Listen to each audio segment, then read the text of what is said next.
Salut amigo, c'est Emilio, j'espère que tu vas bien et j'espère que tu passes une bonne journée. Alors moi ça va super bien, là je reviens du sport, tu vois, donc je suis plutôt en forme. Et du coup aujourd'hui je voulais te faire une petite vidéo par rapport à un truc important. C'est par rapport à un mot que je pense que tu devrais arrêter de dire. Bon après tu fais ce que tu veux, tu vois, je suis pas ton daron. Mais personnellement, dans mon expérience, c'est un mot, j'ai arrêté de le dire. Et ça m'a vraiment fait voir les choses différemment. Donc je voulais un petit peu te faire une vidéo là-dessus, je pensais que ça pourrait t'aider, je pense que ça peut t'aider. Ce mot, je vais t'expliquer ce que c'est, mais d'abord je voulais vraiment insister sur le fait que les mots ont un pouvoir très très fort.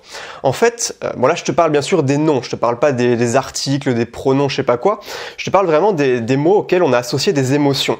Parce qu'en fait un mot c'est quoi?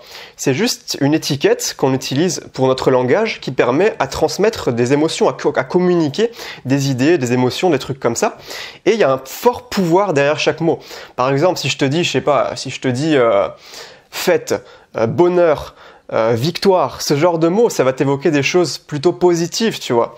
Alors que si je te dis des mots du style torture, abomination, Justin Bieber, ce genre de mots, inconsciemment, tu y associes des choses très négatives, donc forcément ça va t'évoquer des choses plutôt négatives, tu l'auras compris. Donc aujourd'hui je voulais te parler d'un mot qu'aujourd'hui on dit tout le temps, bon peut-être pas tout le temps tout le monde, mais il y a beaucoup de gens qui le disent. Personnellement je l'entends beaucoup autour de moi dans ma vie quotidienne et je me dis c'est un petit peu dommage parce que c'est un mot extrêmement négatif, extrêmement toxique et on s'empoisonne avec. Ce mot c'est le mot problème.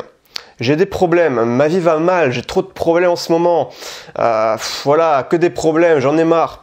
En fait, quand tu dis j'ai des problèmes, qu'est-ce que ça veut dire?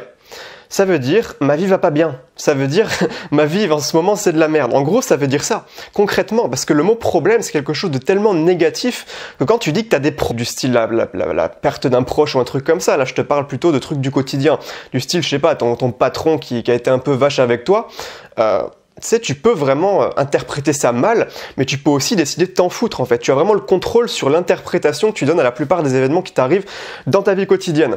Et donc en fait le truc c'est que quand tu catégorises un événement qui t'arrive comme un problème, quand tu poses l'étiquette problème sur un événement qui t'arrive, automatiquement, inconsciemment, tu vas dire, ben voilà, c'est quelque chose d'horrible. C'est quelque chose de très désagréable, quelque chose de très négatif. Et donc, voilà, ma vie est pourrie à cause de cet événement. Alors que si tu décidais de ne pas poser cette étiquette problème sur cette situation qui vient de t'arriver, et tu poses plutôt une autre étiquette du style, je vais t'en proposer une autre, challenge. Un challenge, t'as pas de problème, t'as que des challenges. C'est un mot beaucoup plus dynamisant si tu veux. C'est un mot beaucoup plus positif, un mot beaucoup plus... Enfin voilà, c'est un mot qui va te permettre de voir les choses d'un tout nouvel œil. Donc par exemple, admettons, t'as des paperasses à régler. Tu sais, c'est chiant les paperasses, moi j'aime pas ça personnellement. Je pense que toi non plus, enfin... Après, peut-être qu'il y en a qui aiment ça, mais je vois pas trop comment ça pourrait être une passion. Bref, admettons, t'as plein de paperasses qui te tombent sur la gueule. Soit tu peux dire putain j'ai trop de problèmes en ce moment, c'est chiant, je déteste ça. Soit tu peux te dire voilà j'ai un challenge administratif et du coup même si à la base c'est un truc administratif un peu relou, comme tu verras ça comme un challenge, ça mettra un ingrédient magique, c'est le défi. C'est-à-dire qu'en fait tu verras le truc administratif comme un moyen de te dépasser, un moyen de sortir de ta zone de confort, d'être capable, de devenir capable de faire plus de choses, de nouvelles choses, parce que voilà c'est le truc que t'as pas forcément l'habitude de faire et du coup très probablement que tu te représenteras la chose de manière beaucoup moins désagréable et beaucoup